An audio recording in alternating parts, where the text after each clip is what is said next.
राधे राधे, जय श्री कृष्णा दोस्तों। प्रभु की कृपा। एक गांव में एक प्रसिद्ध वैद्य जी रहते थे। उनकी दी हुई औषधि से हर प्रकार का रोग ठीक हो जाया करता था।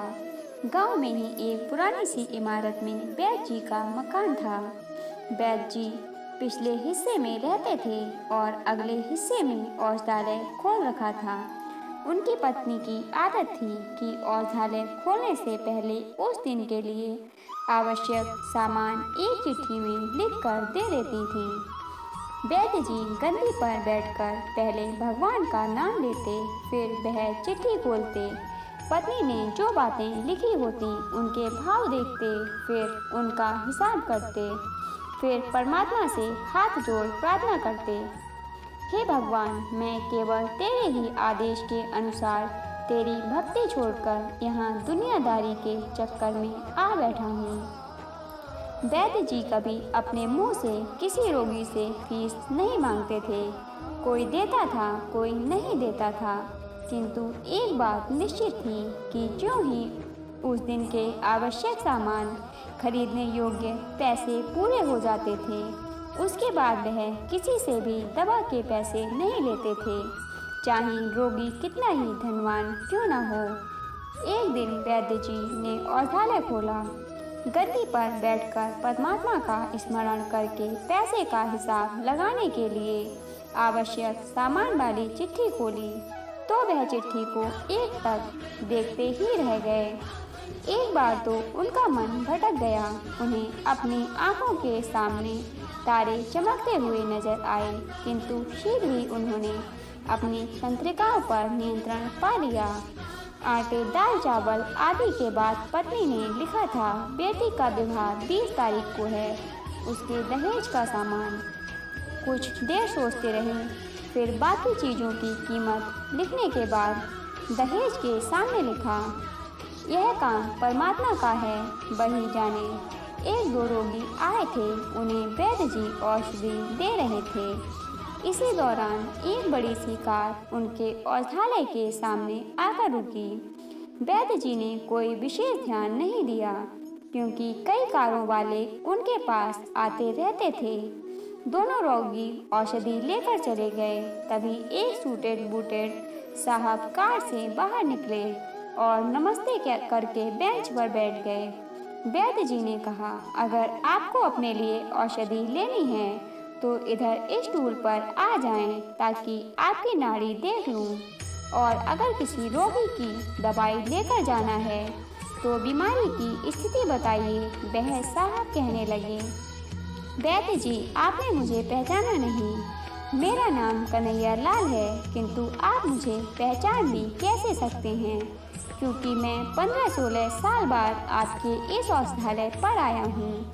आपको पिछली मुलाकात का हाल सुनाता हूँ, फिर आपको सारी बात याद आ जाएगी। जब मैं पहली बार यहाँ आया था तो मैं खुद नहीं आया था, अपितु भगवान मुझे आपके पास ले आए थे, क्योंकि प्रभु ने मुझ पर कृपा की थी और वह मेरा घर आबाद करना चाहते थे।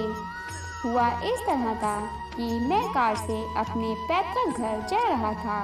बिल्कुल आपके औषधालय के सामने हमारी कार पंक्चर हो गई। ड्राइवर कार का पहिया उतारकर पंक्चर लगवाने चला गया।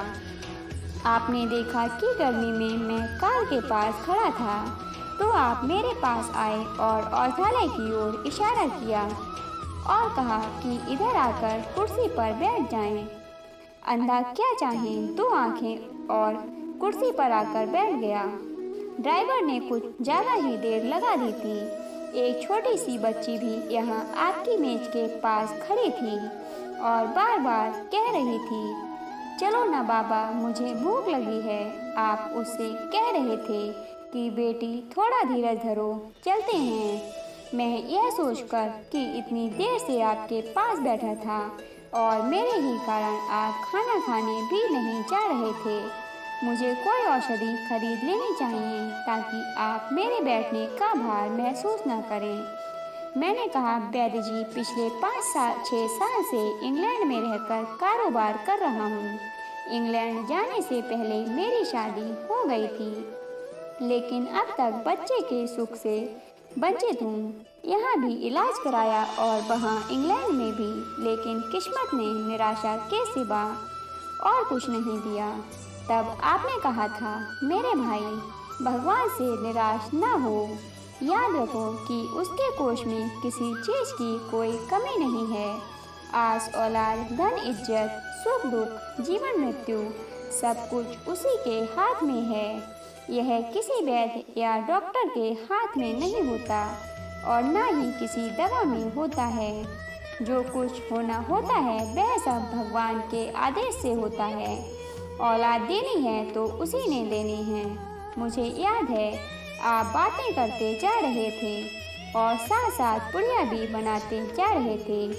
सभी दवा आपने 2 भागों में विभाजित कर 2 अलग अलग लिफाफों में डाली थी और फिर मुझसे पूछकर आपने एक लिफाफे पर मेरा और दूसरे पर मेरी पत्नी का नाम लिखकर दवा उपयोग करने का तरीका बताया था।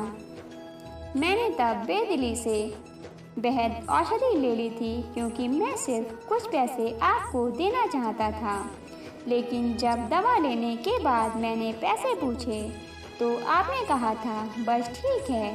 मैंने जोर डाला तो आपने कहा कि आज का खाता बंद हो गया है। मैंने कहा, मुझे आपकी बात समझ नहीं आई।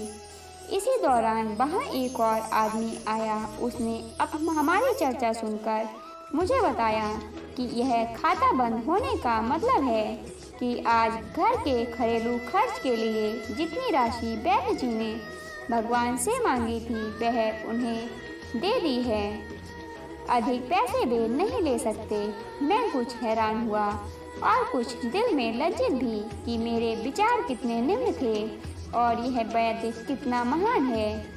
मैंने जब घर जाकर पत्नी को औषधि दिखाई और सारी बात बताई तो उसके मुंह से निकला, वो इंसान नहीं कोई देवता है और उसकी दी हुई दवा ही हमारे मन की मुराद पूरी करने का कारण बनेगी। आज मेरे घर में 2 फूल खिले हुए हैं। हम दोनों पति पत्नी हर समय आपके लिए प्रार्थना करते रहते हैं। इतने साल तक कारोबार ने फुर्सत ही न दी कि स्वयं आकर आपसे धन्यवाद के 2 शब्द ही कह जाता। इतने वर्षों बाद आज भारत आया हूँ और कार केवल यहीं रोकी है। वैद्य जी, हमारा सारा परिवार इंग्लैंड में सेटल हो चुका है। केवल मेरी एक विधवा बहन अपनी बेटी के साथ भारत में रहती है। हमारी भांजी की शादी इस महीने की 21 तारीख को होनी है।